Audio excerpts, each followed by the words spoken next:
I pressed my palm against the cool metal of the subway pole, steadying myself as the train lurched through another turn beneath Manhattan. The fluorescent lights flickered overhead, casting intermittent shadows across the faces of late-night commuters who looked as exhausted as I felt. My nursing scrubs stuck to my skin beneath my winter coat, damp with the kind of sweat that comes from a 12-hour shift in Detroit Metro Hospital's trauma unit, followed by a 4-hour bus ride, and now this subway journey to my sister Keisha's apartment in Washington Heights. My phone buzzed against my thigh. I pulled it from my scrub pocket, squinting at the brightness. Keisha. Almost here? I'm making your favorite, jollof rice and plantains. Mom's recipe. The mention of our mother's cooking made my chest tighten. 3 years since we lost her to breast cancer, and certain things still hit like fresh wounds. I typed back quickly, my fingers clumsy with fatigue. Me. 2 stops away. Save me the burnt plantains, you know I like them crispy. The train screeched to a halt at 168th Street. I stood, shouldering my overnight bag, and joined the flow of people moving toward the exit. The January cold hit me like a physical force when I emerged onto the street, stealing my breath. Detroit was cold, but New York wind cut differently, whipping between buildings with a vindictive edge. I pulled my coat tighter and started walking, following the route Keisha had sent me. The neighborhood was alive despite the hour, bodegas still open, their yellow lights spilling onto icy sidewalks. Groups of men gathered outside despite the cold, their breath forming clouds as they talked and laughed. Salsa music drifted from an apartment window somewhere above, mixing with the distant sound of sirens. My medical training kicked in automatically as I walked, noting details the way I'd been taught. The slight limp of the man walking ahead of me, favoring his right side. Old injury, probably knee. The teenager on the corner, shoulders hunched against more than just cold. Stress posture, maybe family trouble. The woman pushing a stroller, moving too fast, glancing over her shoulder, running from something or someone. I'd learned to read people's pain in all its forms. Physical wounds were easy. It was the other kind that complicated everything. Zara. Keisha's voice cut through my observations. I looked up to see her waving from a brownstone stoop 3 buildings ahead, her natural hair pulled into a high puff, her smile wide and warm despite the cold. She'd put on weight since I last saw her 6 months ago, her curves fuller, her face rounder. It looked good on her. New York was feeding her better than Detroit had fed us growing up. I picked up my pace, my own smile breaking through my fatigue. Girl, you better have that food ready. I'm about to eat everything in your kitchen. We hugged on the stoop, her arms strong around me, smelling like shea butter and the coconut oil she used in her hair. For a moment, standing there with my sister, I felt something loosen in my chest. The constant tension I carried from the hospital, from patients I couldn't save, from the grinding poverty I saw every day in Detroit's neighborhoods. It eased, just slightly. Come on, before we both freeze, Keisha said, pulling me inside. The building's interior was warm, the hallway painted a cheerful yellow that contrasted sharply with the industrial gray of the stairwell we'd grown up in back home. We climbed 2 flights, Keisha chattering the whole way about her new job at a marketing firm, about the guy she was seeing, about the art class she'd started taking on weekends. I listened, making appropriate sounds, but my mind was already drifting toward the bed I'd be sleeping in tonight. My body ached with the particular exhaustion that comes from standing for 12 hours straight, from lifting patients, from the constant vigilance required in a trauma unit where anything could happen at any moment. Keisha's apartment was small, but cozy, decorated with the kind of care that spoke of someone finally having a space to call their own. Colorful throw pillows on a second-hand couch, plants on the windowsill, artwork on the walls, prints of black artists mostly, bold and unapologetic. The smell of jollof rice filled the space, rich with tomato and spices, making my stomach clench with sudden, desperate hunger. Sit, Keisha ordered, pushing me toward the small table by the window. "I'll fix you a plate." I sank into the chair gratefully, letting my bag drop to the floor, peeling off my coat. Through the window, I could see the street below, still active, people moving with purpose or aimlessness depending on their circumstances. A black SUV cruised past slowly, its windows tinted dark, out of place among the beat-up sedans and economy cars that lined the curbs. Something about it made the hair on the back of my neck rise, a sensation I'd learned not to ignore. In the trauma unit, that prickle of awareness often came seconds before a critical patient crashed, before a situation turned dangerous. But this was New York, not the hospital. SUVs weren't exactly rare. Keisha set a heaping plate in front of me, the rice golden red, the plantains dark and caramelized exactly how I liked them, a piece of grilled chicken glistening with marinade. My mouth watered. "You're an angel," I said, picking up my fork. "I'm your sister. It's literally in my job description." She sat across from me with her own plate, watching me take my first bite with satisfaction. "So, tell me, how's Detroit? How's the hospital? Are you still working yourself to death?" I chewed slowly, savoring the familiar flavors.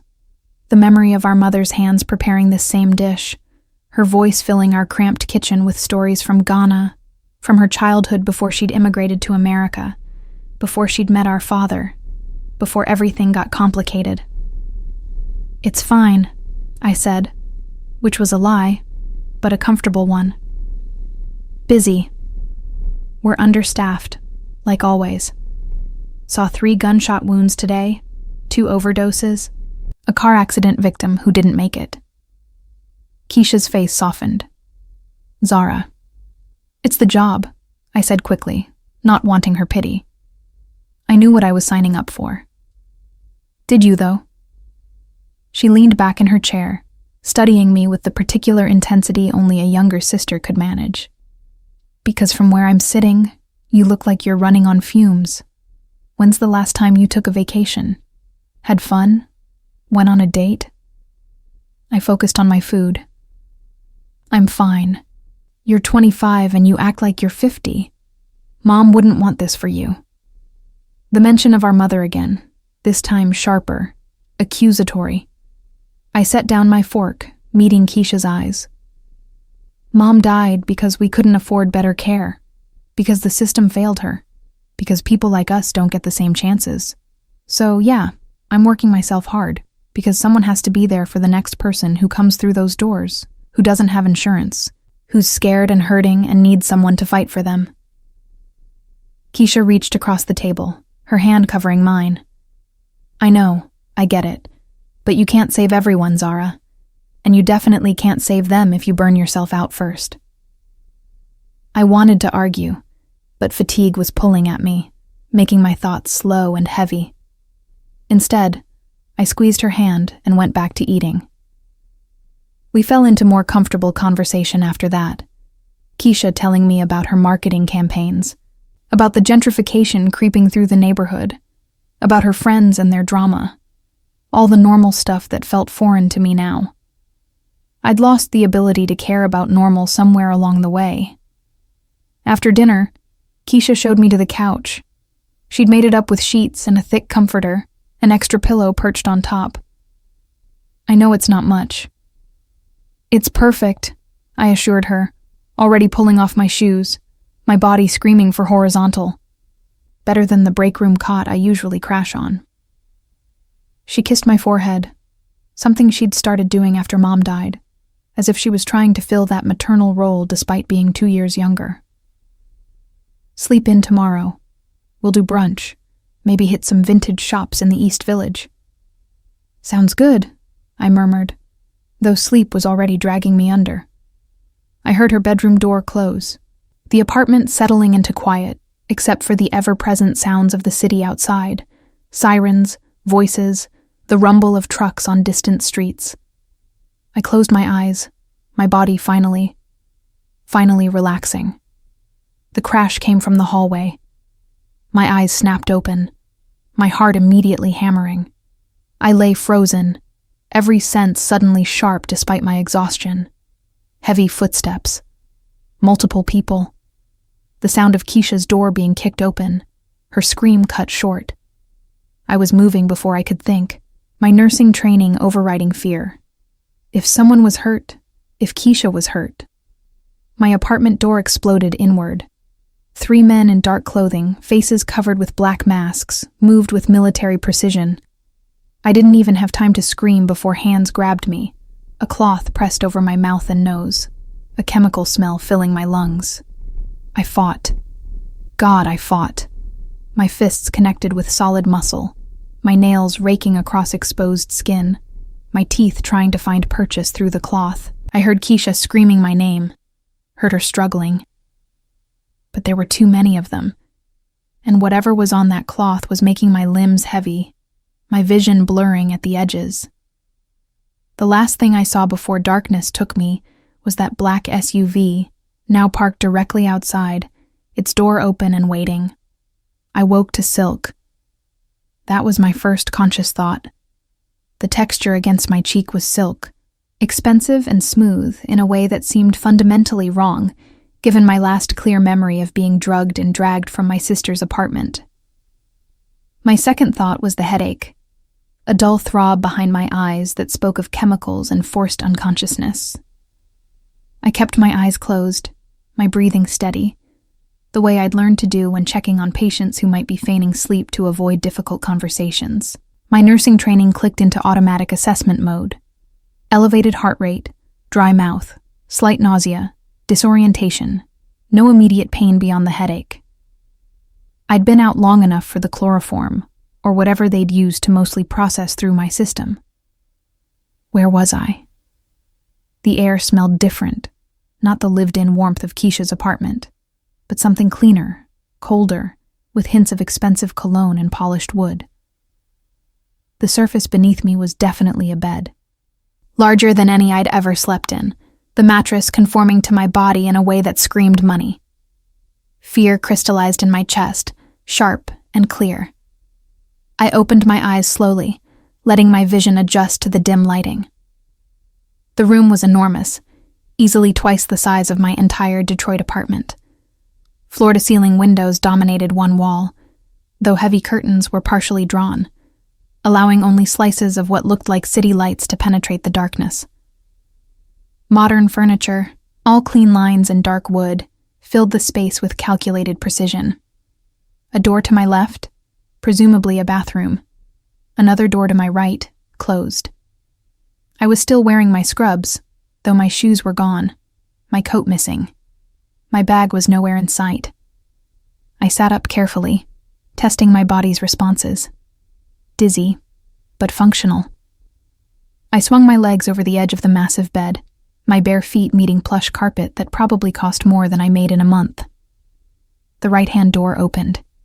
A man entered, and my breath caught despite every instinct screaming at me to stay calm, to not show fear. He was tall, maybe 6'2", with the kind of lean, defined build that came from disciplined exercise rather than vanity. Korean, I registered, with sharp features and dark hair styled back from his face. He wore all black, expensive slacks, a fitted turtleneck that showed off his physique, a watch on his wrist that caught the low light with the gleam of serious wealth. But it was his eyes that held me frozen, dark, intelligent, assessing me with the kind of cold calculation that made my skin prickle with instinctive warning. "You're awake," he said, his English perfect but flavored with an accent that suggested Korean was his first language. His voice was smooth, controlled, the kind of voice that didn't need to yell to command attention. I didn't respond, my mind racing through options. Scream? No one would hear me. I could tell from the quality of silence that this place was soundproofed. Run? Where would I go? Fight? He was bigger, stronger, and probably armed. He seemed to read my calculations in my face, a slight smile crossing his features. Not warm, amused. "I'm not going to hurt you. If I wanted to, I would have already." Where's my sister?" My voice came out steadier than I felt, clipped with the authority I used with difficult patience. "Where's Keisha?" Something flickered in his expression. Surprise, maybe, or confusion. "Your sister. The woman whose apartment you broke into. The woman your men dragged from her bedroom while they were kidnapping me." Anger was overriding fear now, heating my blood, making my hands curl into fists. "Where is she? Is she hurt?" He pulled out a phone, his movements smooth and unhurried, typing something quickly. He held it out to me, the screen showing a video feed. Keisha, sitting on her couch, looking shaken but unharmed. A timestamp in the corner read 30 minutes ago. She was talking to someone off camera, her hands moving in that animated way she had when she was upset, but trying to stay calm. "She's fine," the man said, pocketing his phone. "My men delivered her to a hotel with instructions not to contact police. She's being monitored to ensure she complies, but she won't be harmed if she stays quiet." Monitored. I stood up, my bare feet silent on the carpet, my body automatically falling into a defensive stance. "You mean threatened. I mean protected." He moved further into the room, and I noticed the way he carried himself, balanced, ready, like someone who knew exactly how much damage his body could do. "There are people who would hurt her to get to you. As long as she stays quiet, she stays safe." "People who would hurt her to get to me?" I laughed, the sound harsh and disbelieving. "I'm a nurse from Detroit. I work at Metro Hospital. I live in a studio apartment. I drive a 15-year-old Honda. Who the hell would care about getting to me?" He studied me for a long moment, his dark eyes moving over my face with an intensity that made me want to look away. "You're not her." "Not who?" "The woman we were supposed to collect." He pulled out his phone again, showing me a photograph. It was a young Korean woman, maybe my age, with long black hair and delicate features. She was wearing expensive clothes, diamonds glinting at her throat and wrists, standing next to an older Korean man in what looked like a formal event photo. "That's Yuna Park," he said, "daughter of James Park, who leads a rival organization. She was supposed to be at your sister's apartment building visiting a friend. We had intelligence that placed her there between 9 and 10 p.m. Understanding crashed over me like cold water. You grabbed the wrong person. Yes. He said it simply, without apology. You were leaving the building at the correct time, wearing dark clothing, matching the general description. My men moved quickly to minimize witnesses. By the time we realized the mistake, you were already here. So let me go. I kept my voice level, reasonable, the tone I used when talking down agitated patients. You made a mistake. I won't say anything. I didn't see anyone's faces. They were all wearing masks. I can't identify your men. I don't know where I am. I just want to go home. I can't do that. Why not? He moved to the windows, pulling back one of the curtains to reveal the full expanse of the view. We were high up, maybe 20 stories or more, looking out over a glittering cityscape that I recognized as Manhattan's financial district.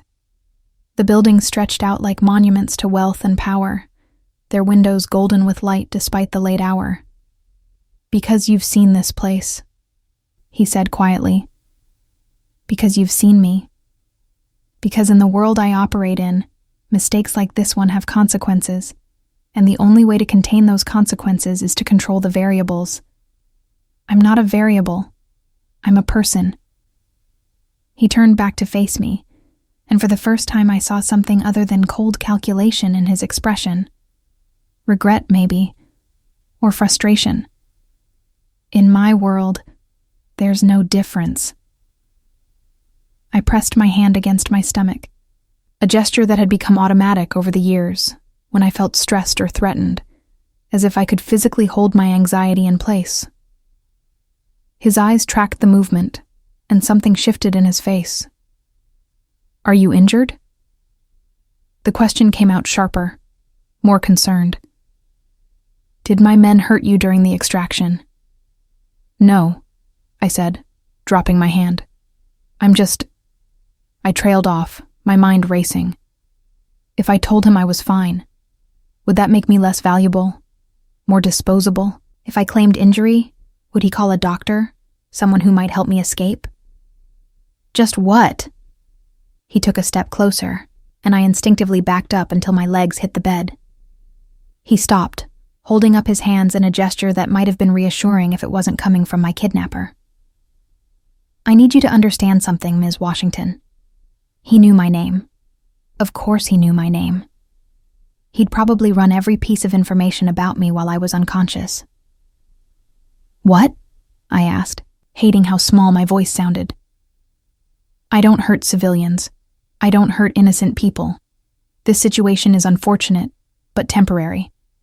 Once we determine there are no security risks from your accidental involvement, we'll release you with appropriate compensation for your trouble. Compensation. I laughed again, the sound slightly hysterical now. You think you can just pay me off? I was drugged and kidnapped. My sister is being monitored, which we both know means threatened. I've lost my weekend, probably my job if I don't show up for my Monday shift, and you think throwing money at me makes this okay? No, he said simply. I think it's the best bad option in a situation with no good ones. I wanted to argue, to scream, to demand my freedom right now. But something in his tone, in the way he carried himself, told me that would be pointless. This man, whoever he was, operated on a different level than anything I'd ever encountered. He was used to getting what he wanted, used to making impossible decisions, used to controlling every aspect of his environment. How long? I asked instead. How long until you decide I'm not a security risk? 48 hours, maybe 72. He moved to the door he'd entered through. You have a private bathroom through that door. There are clothes in the closet that should fit you. My assistant had them brought up. Food will be delivered on schedule.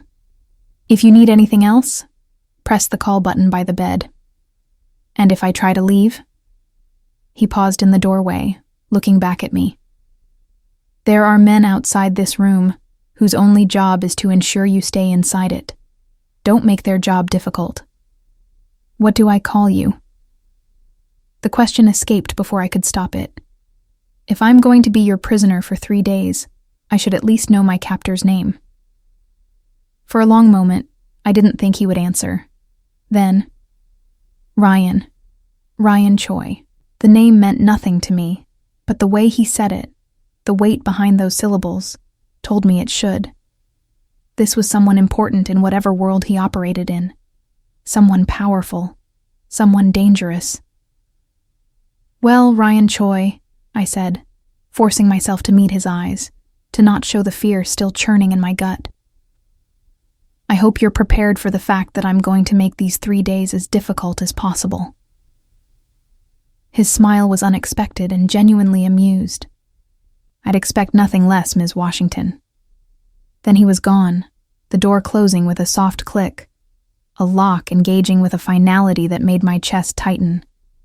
I was alone in a gilded cage, wearing scrubs that smelled like the hospital, my bare feet cold despite the expensive carpet, my mind spinning with terror and disbelief, and a strange clinical part of me, already analyzing every detail of the room for potential escape routes or weapons. I moved to the windows, pressing my hand against the glass. It was thick, reinforced, the kind that didn't break easily. The view stretched out before me, Manhattan at night, beautiful and cold, and utterly indifferent to the woman trapped behind this glass. Somewhere out there, Keisha was scared and alone in a hotel room, probably wondering if she'd ever see me again. Somewhere out there, my coworkers would start wondering why I didn't show up for my Monday shift. Somewhere out there, the real Unipark was still free, still oblivious to the fact that a stranger had been grabbed in her place. I pressed my forehead against the cool glass, my reflection staring back at me in the darkness.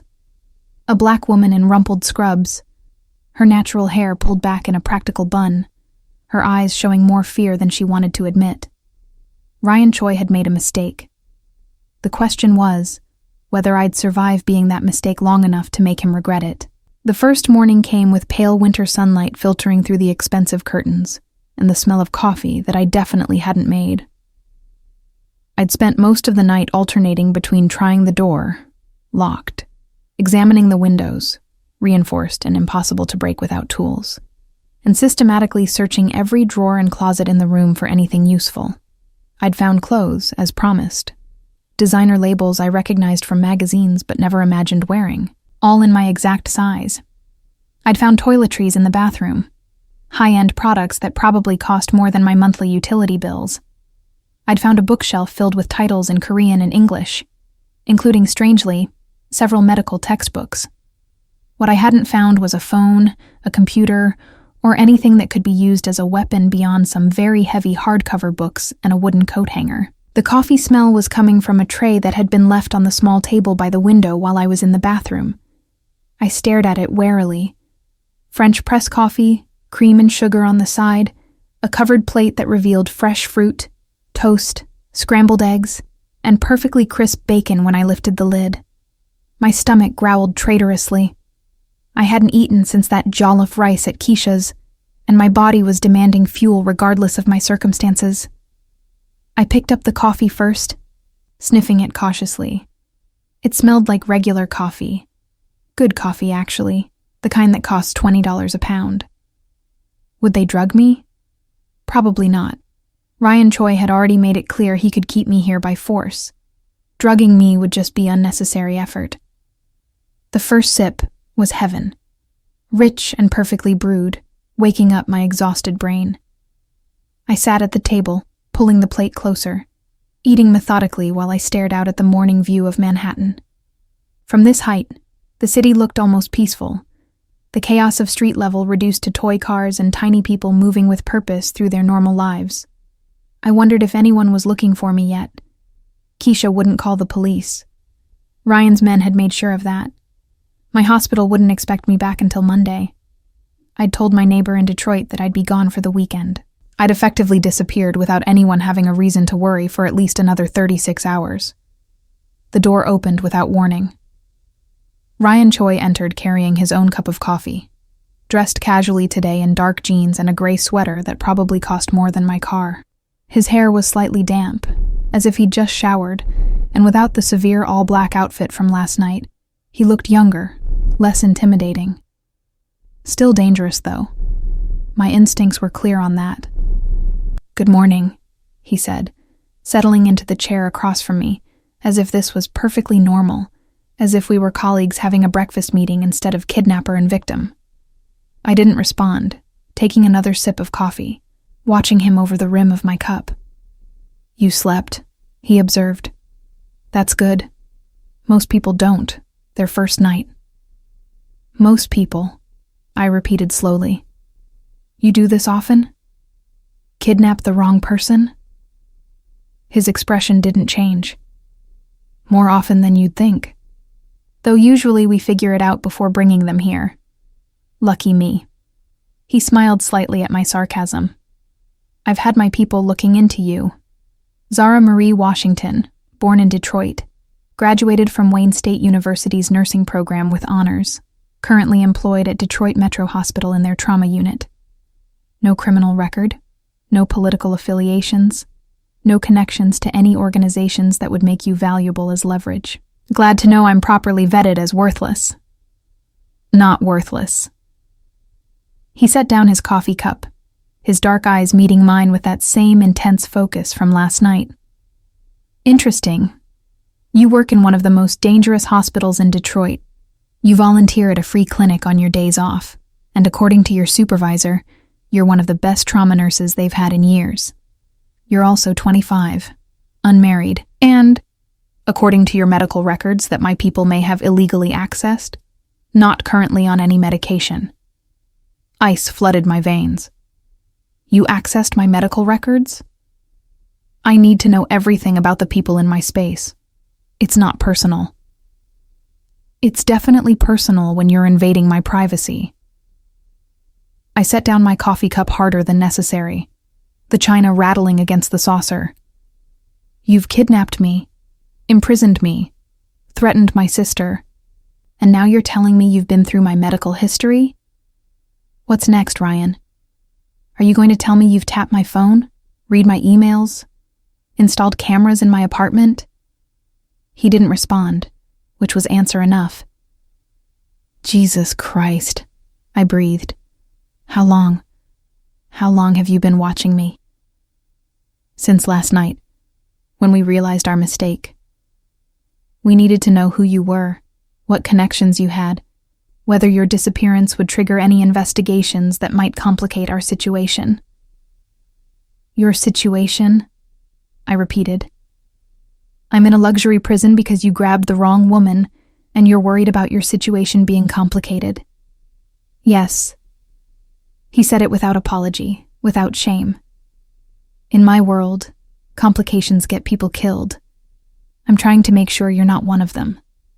I stood up, needing to move, needing to do something other than sit across from this man who spoke about my potential death with such clinical detachment. I walked to the windows, my arms crossed over my chest, my scrubs hanging loose on my frame. Why Una Park? I asked. What did you want with her? Silence stretched behind me. I didn't think he would answer, but then, her father has something that belongs to my family. We intended to hold her until he returned it. So you're not just a kidnapper. You're also a thief and an extortionist. I prefer to think of it as conflict resolution. I turned to look at him, disbelief warring with a strange, inappropriate urge to laugh. Conflict resolution. That's what you're calling this? What would you call it? Crime. Organized crime, specifically. I moved back to the table, sitting down, leaning forward. I'm not stupid, Ryan. The way your men moved, the resources you have, this place, the level of surveillance you're capable of. You're not some small-time operation.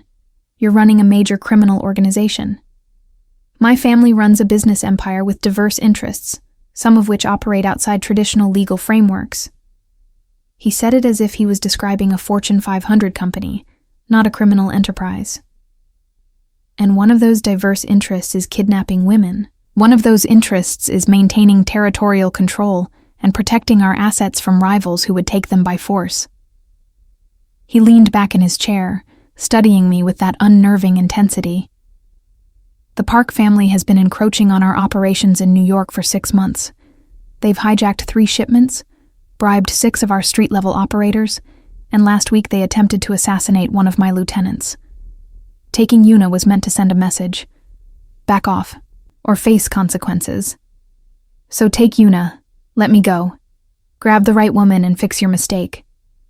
It's not that simple anymore. Why not? He pulled out his phone, pulling up what looked like a news article. He turned it to face me. The headline read, Socialite Una Park missing. Father offers $1 million reward for information.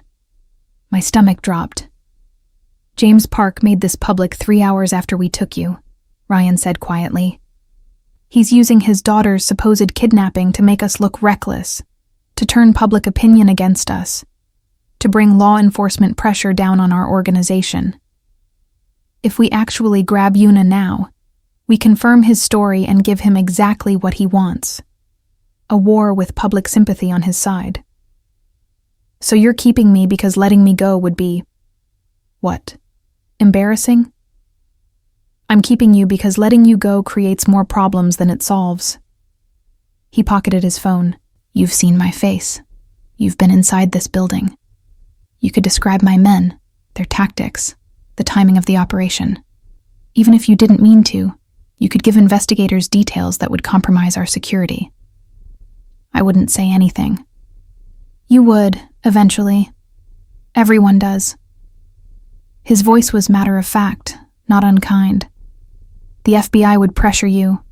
They'd offer deals, protection, immunity. They'd threaten you with obstruction charges if you refused to cooperate. You'd give them something, Anything, just to make it stop. He was right, and we both knew it. I felt trapped, not just by the locked door and the guards outside, but by the logic of his position. "So what happens now?" I asked. "You keep me here forever? I become your permanent hostage?" "No, but we need to wait until the situation with the parks resolves itself. Once James Park either backs down or makes his next move, once the public attention fades, once it's clear that holding you serves no strategic purpose for anyone, then we can discuss release." "How long?" "I don't know. Weeks, maybe. Possibly longer." "Weeks. Possibly longer." I pressed my hand against my stomach again, that automatic gesture, and saw his eyes track the movement. "Are you pregnant?" The question hit me like a physical blow. "What?" "You keep touching your stomach when you're stressed. It's a protective gesture. Your medical records didn't indicate pregnancy, but they're 3 months old." His gaze was clinical now, assessing. "Are you pregnant?" "No," I said quickly, too quickly. It's a nervous habit. From the hospital. We're always protecting our core in case a patient gets violent." He didn't look convinced, but he didn't push. Instead, he stood, moving toward the door. "I'll have my assistant bring you more appropriate clothes. The scrubs can't be comfortable." "They're fine." "They're hospital uniforms. You're not at the hospital." He paused at the door. "This doesn't have to be unpleasant, Zara. You'll be comfortable here. Well fed. Safe. Once this situation resolves, you'll be compensated generously and released. I don't want your money. I want my freedom." "I know." For the first time, something like sympathy crossed his features. "But right now, I can't give you that. So I'm offering you the best alternative I can." After he left, I sat in the expensive chair, in the expensive room, wearing my cheap hospital scrubs, and tried to process the impossible situation I'd landed in. I was going to be here for weeks, possibly longer. My job, my apartment, my life in Detroit, all of it hanging in limbo while Ryan Choi and James Park played their dangerous games. I needed a plan. I needed options. I needed to find a way out of this gilded cage before I became so comfortable in it that I forgot I was supposed to escape. The clothes arrived 2 hours later, delivered by a small Korean woman who introduced herself as Min Seo and who refused to meet my eyes as she hung garment bags in the closet. She moved with the efficiency of someone who'd done this before, laying out options on the bed. Casual wear, business casual, even formal dresses, all in my size, all in colors that would suit my dark skin tone. "How did you know my size?" I asked, watching her work. Min Seo glanced at me briefly, then away. "Mr. Choi is very thorough. So I'm learning." She finished arranging the clothes and turned to face me, her expression carefully neutral. "Is there anything else you need? Books? Entertainment? Specific foods?" The offer was so absurd, my kidnapper asking if I needed anything to make my imprisonment more comfortable, that I almost laughed. Instead, I said, "A phone, internet access, my freedom." "I'm sorry, those I cannot provide." She moved toward the door, then paused. "Mr. Choi asked me to tell you that your sister checked out of the hotel this morning. She's being monitored, but she's safe." The relief that flooded through me was so intense, it made my knees weak. "Thank you." After Min Seo left, I examined the clothes she'd brought. Everything was high quality, designer labels I recognized from Keisha's fashion magazines. Someone had put thought into this. The colors, the styles, even the undergarments were exactly what I would have chosen for myself if I had money to burn. It was unsettling, this attention to detail. It suggested Ryan Choi saw me as more than just a complication to be managed. He saw me as a person, with preferences and needs, which somehow made the whole situation more confusing. I changed into black leggings and an oversized cashmere sweater the color of wine. my bare feet sinking into the plush carpet. The clothes felt like a trap, luxury designed to make me forget I was a prisoner. The day passed in strange, suspended time. Meals appeared at regular intervals, delivered by Mincio or other staff who wouldn't make eye contact. I tried talking to them, tried asking questions about the building, about Ryan, about anything that might give me information I could use. They all gave me the same polite, empty responses before leaving as quickly as possible. I read medical textbooks from the shelf, finding strange comfort in the familiar terminology.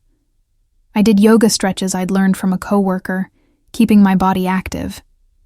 I stared out the windows at Manhattan, watching the sun track across the sky, watching the city shift from day to evening to night. I didn't see Ryan again until the third day.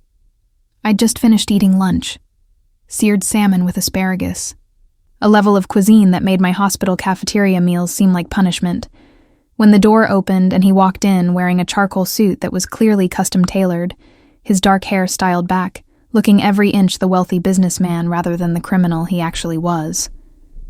"Walk with me," he said. I set down my fork. "Where?" "Around the building. You've been cooped up in this room for 3 days. You need movement." It wasn't a request. I stood, slipping on the expensive slippers Mincio had provided, and followed him out the door for the first time since I'd woken here. 2 men in dark suits flanked the hallway outside my room, both Korean, both built like they could break me in half without effort. They fell into step behind us, as Ryan led me down a corridor that screamed wealth. Dark wood paneling, expensive art on the walls, lighting that was somehow both dim and perfectly illuminating. "What is this place?" I asked, my voice echoing slightly in the spacious hallway. "Corporate headquarters for my family's legitimate businesses. We own the building." He pressed a button for the elevator. "The top 5 floors are private residences and secure spaces. And the rest? Import-export companies, real estate holdings, investment firms. All legal, all profitable, all providing excellent cover for the less conventional aspects of our operations." The elevator arrived with a soft chime. We stepped inside, the guards remaining in the hallway. As soon as the doors closed, enclosing us in the mirrored space, Ryan turned to face me. "I need to tell you something," he said. "About why you're still here." My heart rate kicked up. "I thought we established that. I'm a security risk." "You are, but that's not the only reason." He ran a hand through his hair, a gesture that seemed uncharacteristically uncertain. James Park made another move. He's claiming we're holding his daughter, demanding her return, threatening to go to federal authorities if we don't comply. He's creating a situation where we either have to admit we don't have Yuna, which makes us look incompetent, or continue letting him think we do. So let him think it. What does that have to do with me? The elevator doors opened, revealing a different floor, this one even more luxurious, with floor-to-ceiling windows offering panoramic views of the city.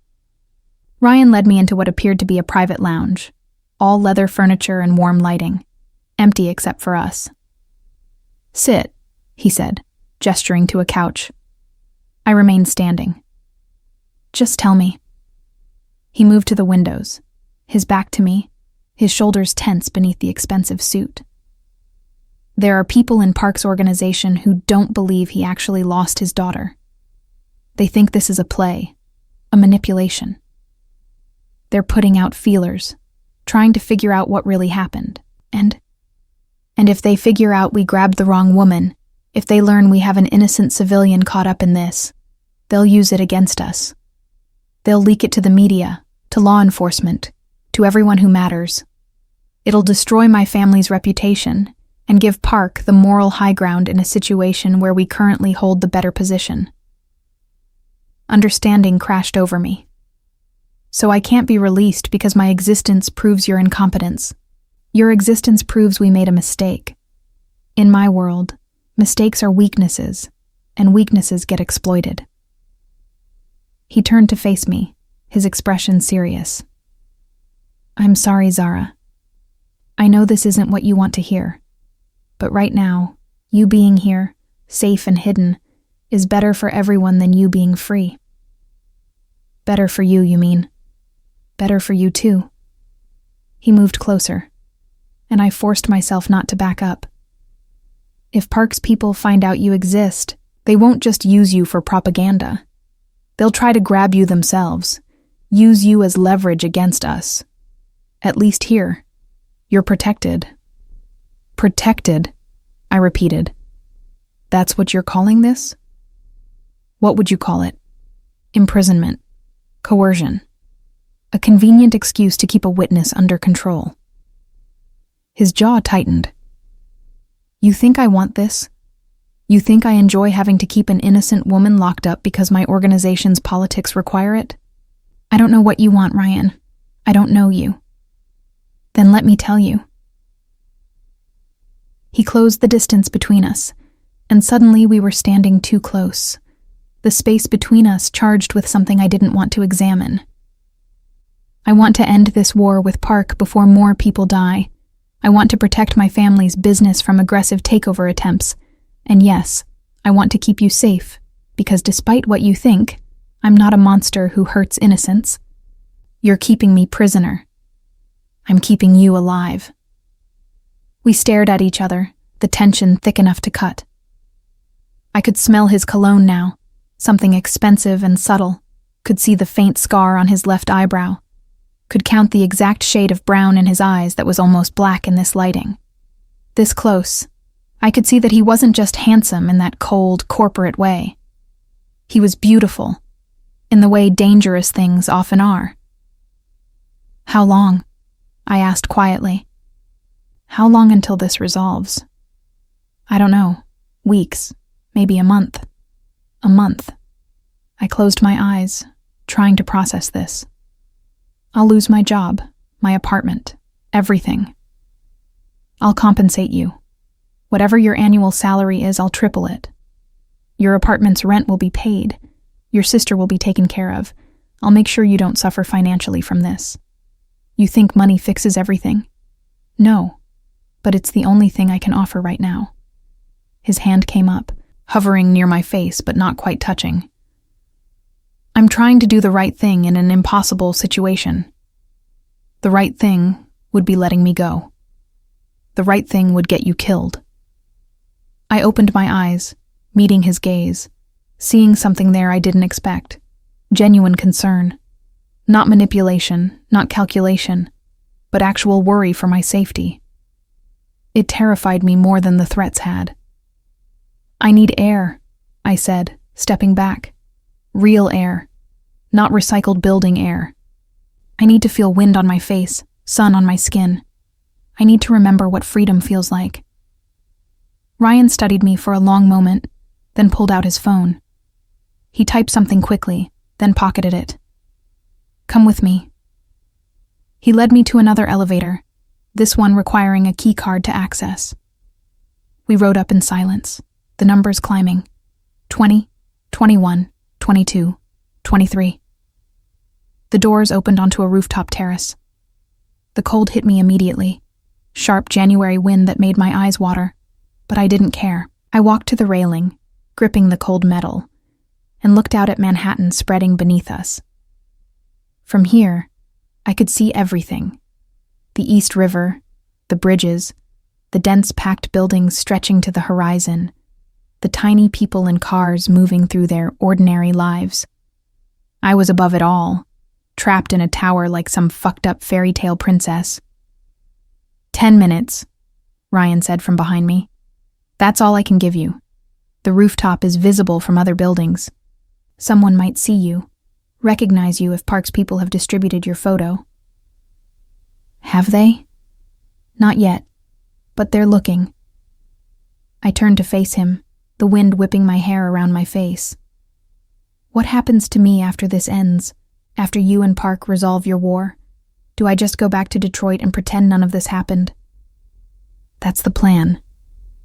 And if I can't just forget that I was kidnapped, that my life was derailed, that I was kept in a luxury prison by a man who thinks he's protecting me while he's actually holding me hostage. Ryan's expression shifted, something almost like pain crossing his features. Then I'll live with that guilt for the rest of my life, but you'll still be alive to hate me, which is better than the alternative.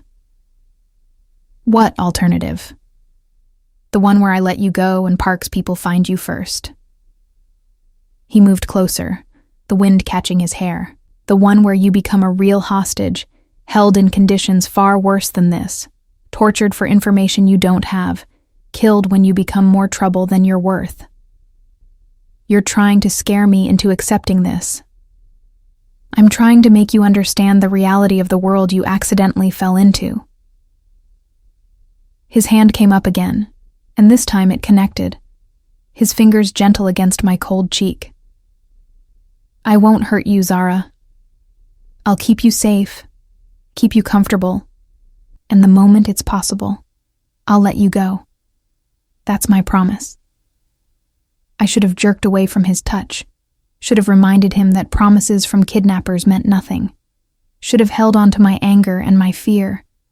But standing there on that rooftop, with the wind howling around us and Manhattan spread out below, with his hand warm against my frozen skin, and something unfamiliar and unwanted stirring in my chest, I realized the most dangerous trap wasn't the locked room, or the guards, or the impossible situation. It was the way Ryan Choi was starting to look at me like I mattered, and the terrifying way I was starting to look back. I started marking time by meals. Breakfast Monday meant 4 days imprisoned. Lunch Wednesday meant 6. Dinner Friday meant 8 days since I'd walked into Keisha's apartment expecting a normal sisterly visit, not knowing I was walking into a nightmare that would reshape everything I thought I knew about the world. Ryan visited daily now, usually in the evenings after what I assumed were his normal business hours. Though given that his business included organized crime, I wasn't sure what normal meant. We'd developed a strange routine. He'd arrive, we'd talk. Sometimes we'd go to the rooftop for my 10 minutes of fresh air, and then he'd leave me alone again. The conversations were surreal in their civility. He asked about my nursing career, about growing up in Detroit, about my mother's death, and how it had shaped my decision to work in trauma medicine. I asked about his background. Second-generation Korean-American, raised between Seoul and New York, educated at Wharton, groomed from childhood to take over the family business. Did you ever want something different? I asked him one evening. We were in the lounge again, both of us sitting on opposite ends of the leather couch, a careful distance maintained. Did you ever think about just being normal? Ryan laughed, the sound bitter. Normal? What's that? A 9-to-5 job? Worrying about mortgage payments and promotion tracks? That was never an option for me. Because of your family. Because of what my family is. My grandfather built this organization from nothing when he immigrated in the 70s. My father expanded it, made it powerful. I inherited an empire, Zara. You don't just walk away from that. People walk away from things all the time. Not when walking away means your family gets destroyed by rivals who see weakness. He turned to look at me, his dark eyes reflecting the city lights beyond the windows. I didn't choose this life, but I've chosen to protect the people in it, which means doing things that keep me up at night. Like kidnapping innocent women, like making impossible decisions with no good options. He ran a hand through his hair, a gesture I'd learned meant he was frustrated or tired, or both. You think I wanted this? You think I enjoy having to keep you here? I don't know what you want, Ryan. I want this situation to end. I want Park to back down. I want to let you go home. He paused. I want to stop thinking about you every moment of the day. The admission hung between us like smoke. I should have ignored it, should have redirected the conversation back to safe territory. Instead, I said, You think about me? Constantly. His eyes held mine. You're an impossible puzzle. You should hate me. You have every right to hate me. But you're still here, still talking to me, still treating me like I'm human instead of a monster. Maybe you're both. Maybe I am. The moment stretched, charged with something I didn't want to name. Then my phone, the phone Mincio had finally given me the previous day, with strict limitations on who I could contact, buzzed with a text. Keisha. Are you okay? Really? Because your messages sound weird. I'd been allowed to text my sister, to tell her I was fine, that I'd decided to extend my New York visit, that everything was okay. Lies, all lies, but necessary ones to keep her safe and quiet. Me. I'm fine. Just dealing with some stuff. Don't worry about me. Ryan was watching me. How is she? Scared. Confused. Probably sensing that something's wrong even though I'm telling her everything's fine. I set the phone down. She's my baby sister. I'm supposed to protect her, and instead I've brought danger into her life. That's my fault, not yours. It doesn't matter whose fault it is. The result is the same. Minseo appeared at the doorway, her expression tense. Mr. Choi, we have a situation. Ryan was on his feet immediately, all business. What kind? Park's people. They've identified the building. They're watching the entrances. My blood ran cold. They know I'm here? They suspect something, Minseo said. We've increased security, but if they make a move, they won't. Ryan's voice was hard. Not in broad daylight in the financial district. They're fishing, trying to confirm suspicions. He turned to me. You need to stay inside. No more rooftop visits. No approaching windows. Until we know what Park's planning. You need to be invisible. The walls felt like they were closing in. How long? As long as it takes. After they left, I paced the room like a caged animal, my mind spinning. Park's people were watching the building. They suspected something. How long before they confirmed I was here? What would happen when they did? I couldn't sleep that night. I lay in the dark, staring at the ceiling, my mind churning through scenarios. Around 2 a.m., I heard the door unlock. Ryan entered quietly, probably assuming I was asleep. I sat up, pulling the comforter around me. What's wrong? He looked exhausted, his suit jacket gone, his shirt partially unbuttoned, his hair disheveled like he'd been running his hands through it. Can't sleep either. Not when I know people are watching this building, deciding whether to start a war over me. He moved to the window, careful to stay to the side where he wouldn't be visible from outside. They won't start a war. Park's smarter than that. He's applying pressure, trying to force a mistake. What kind of mistake?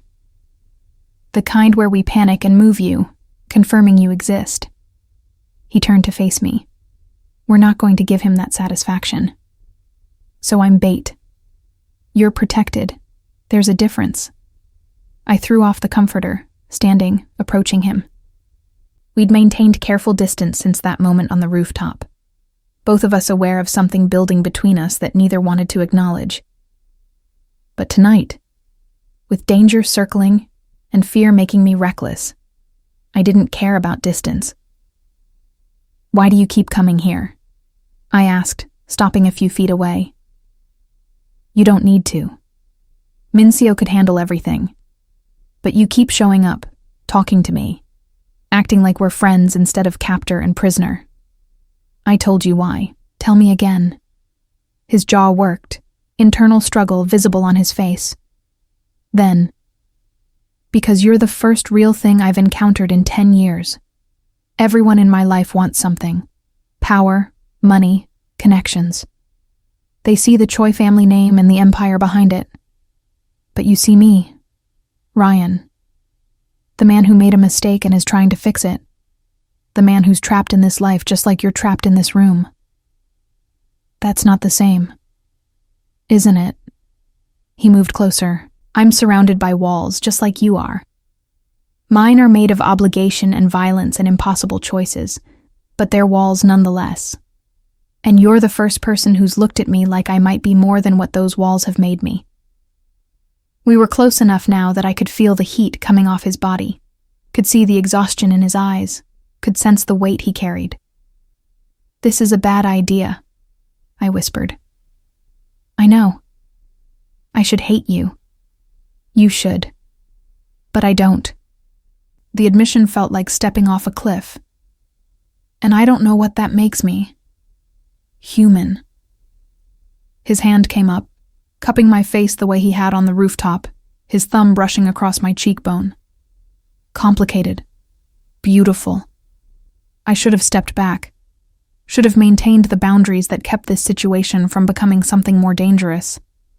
Should have remembered that he was my kidnapper, that this was Stockholm Syndrome, that nothing good could come from this moment.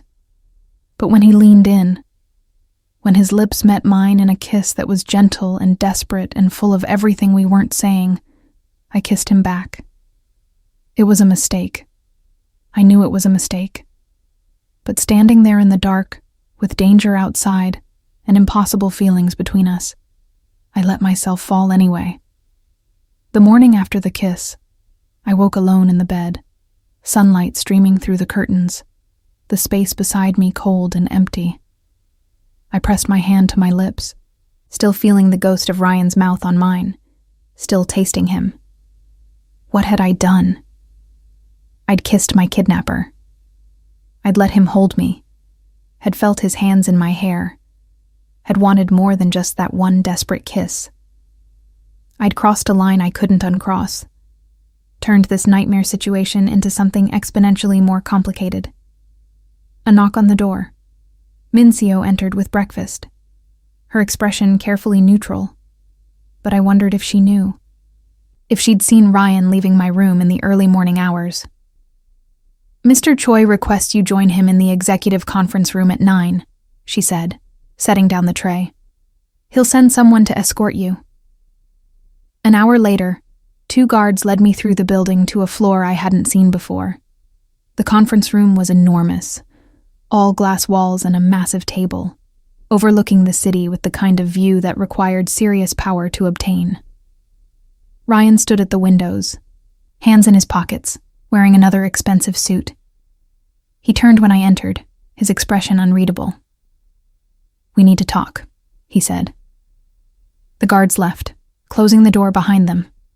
We were alone. "About last night," I started, but he held up a hand. "About the situation with Park. It's escalated." My stomach dropped. "How?" He pulled out his phone, showing me a news article. The headline read, "Corporate exec found dead in apparent gang violence.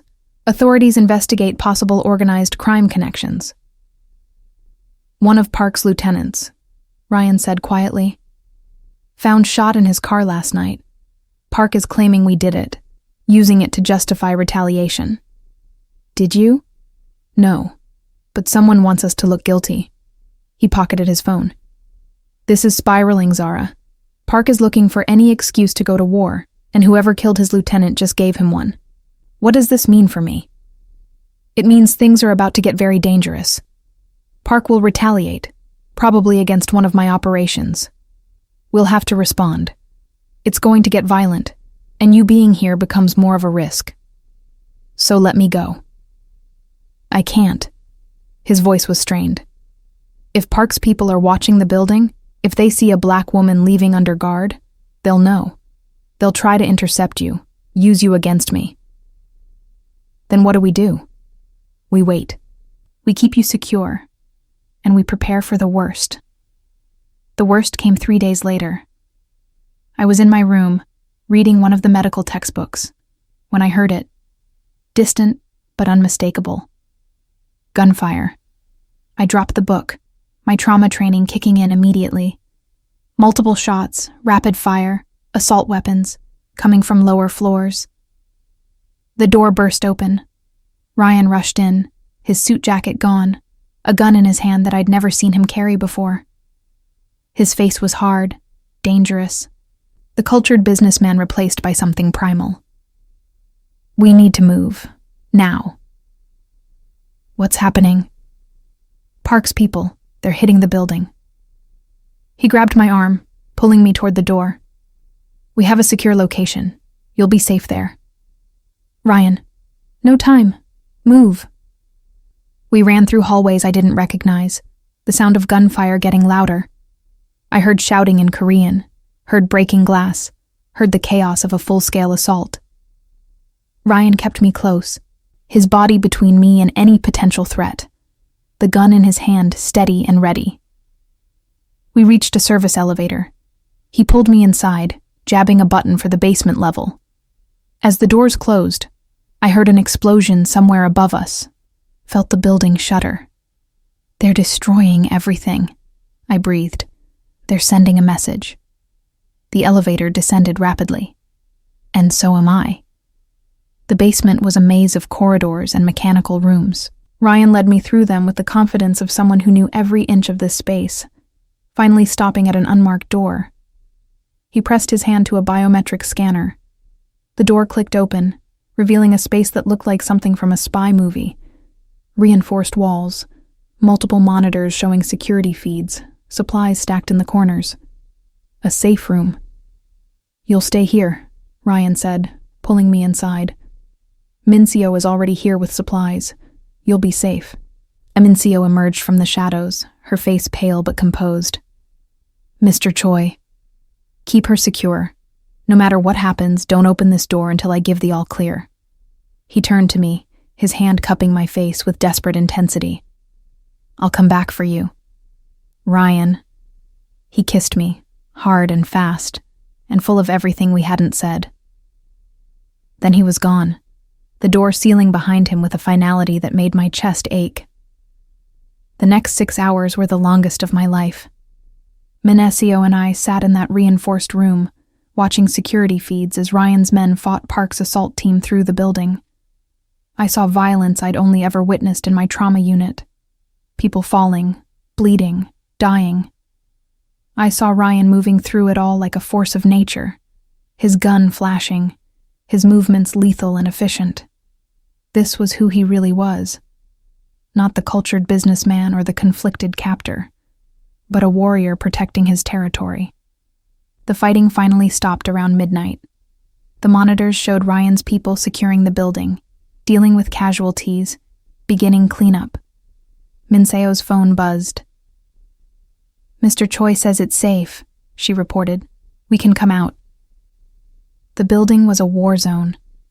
Bullet holes in walls, broken glass everywhere, blood on the expensive carpets. Ryan's men moved through the space with grim efficiency, but I could see the toll. Several of them were wounded, being treated by what looked like an in-house medical team. My nursing instincts kicked in immediately. "Let me help." "You're not," Mincio started, but I was already moving toward the injured. I spent the next 2 hours doing what I did best, triaging wounds, stopping bleeding, stabilizing patients who needed hospital care but couldn't go to one without attracting police attention. I worked without thinking, my hands steady, even as my mind processed the insanity of treating gunshot wounds in a criminal organization's headquarters. I was bandaging a young Korean man's shoulder when I felt Ryan's presence behind me. "You didn't have to do this," he said quietly. "Yes, I did." I finished the bandage, giving the injured man instructions in the basic Korean phrases I'd picked up. "It's who I am." Ryan waited until I was done, until all the wounded were stable, until his people had started moving them to whatever secure medical facilities he had access to. Then he led me back to my room, or what was left of it. The windows were shattered, the furniture overturned, evidence of the battle that had raged through this floor. "You can't stay here," he said. "It's not secure anymore." "Where do I go?" "Home." He turned to face me, exhaustion and something else. Resignation, maybe, written across his features. "You're going home, Zara." My heart stuttered. "What?" "This war with Park. Tonight proved it's not going to end quickly or cleanly. Keeping you here is too dangerous. For you, for my people, for everyone." He pulled out his phone, typing quickly. I'm having Minseo arrange everything. Transportation, security until you're safely back in Detroit. Compensation for the time you've lost. You'll be home by tomorrow morning. I should have been relieved. This was what I wanted, wasn't it? My freedom. My life back. The end of this nightmare. So why did it feel like something was breaking inside me? Ryan. Don't. He held up a hand. Don't make this harder than it already is. You need to leave. You need to be safe. And I need to finish this war without worrying that every bullet might find you. What about us? The question escaped before I could stop it, hanging in the air between us like a confession. His smile was sad and beautiful and full of goodbye. There is no us, Zara. There's a woman I kidnapped, and a man who tried to keep her safe in the middle of chaos. That's all this can ever be. That's not all it is. It has to be. He moved closer, his hand coming up one last time to cup my face, his thumb brushing away a tear I hadn't realized was falling. You deserve a normal life. A safe life. Someone who can give you dinner dates and weekend trips and a future that doesn't include bulletproof safe rooms and criminal wars. What if I don't want normal? You do. You just don't realize it yet. He pressed a kiss to my forehead, lingering there, breathing me in. Thank you for not hating me. Thank you for seeing me as human, even when I didn't deserve it. Then he was gone, leaving me standing in the ruins of my gilded cage, my heart breaking over a man I should have hated but somehow, impossibly, had fallen for instead. By dawn, I was in a car heading to the airport, Minseo beside me, 2 of Ryan's men driving. By noon, I was on a plane to Detroit. By evening, I was standing in my small apartment, staring at walls that suddenly felt suffocating after the space of that tower. My phone buzzed with a text from an unknown number. Your rent is paid for the year. Your hospital has been contacted. They think you had a family emergency and are expecting you back next week. Your sister has been briefed on what to say if anyone asks questions. You're safe now. Take care of yourself, R. I stared at the message, my vision blurring with tears. 3 weeks later, I discovered I was pregnant. The test sat on my bathroom counter, 2 pink lines that changed everything. I counted back through the calendar, my hands shaking, my mind racing. 8 days in that tower. 1 desperate kiss that had led to more in the hours before the attack. In the darkness when danger made us reckless, when the world was ending, and all that mattered was the person in front of us. I was carrying Ryan Choi's child. I picked up my phone, my finger hovering over his contact, the one I'd saved despite knowing I shouldn't have. I could tell him, should tell him. This changed everything. Or I could delete the number, forget this ever happened. Raise this baby alone and never look back at the man who'd kidnapped me and somehow become the father of my child. My hand moved to my stomach, that protective gesture I'd always had, now carrying new meaning. In the end, I didn't call. I didn't delete the number either. I just stood there in my Detroit apartment, pregnant with a criminal's baby, and tried to figure out how the hell I was going to survive what came next. Because somewhere in New York, Ryan Choi was fighting his war, and in Detroit, I was carrying proof that some prisons you never really escape from, no matter how far you run.